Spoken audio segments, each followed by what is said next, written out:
ఇక్కడ ఇంతకుముందు చెప్పినట్లుగా మరి నేను ప్రతిష్ఠించిన పిదప మరి ఓనర్స్ వాళ్ళు మాతో పాటు ప్రవేశిస్తారు. ఆ తర్వాత వచ్చిన మీ అందరూ కూడా పాట పాడుతూ ప్రవేశిస్తారు.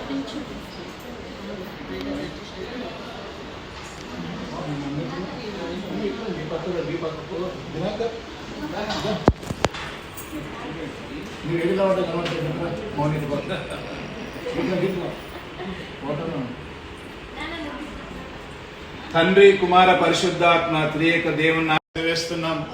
ఆయన పరిశుద్ధ రక్తం ఈ గృహానికి రక్షణగా ఉండునుగాక. తండ్రి కుమార శుద్ధాత్మకును తగు స్తుతి మహిమలు కలుగుగాక.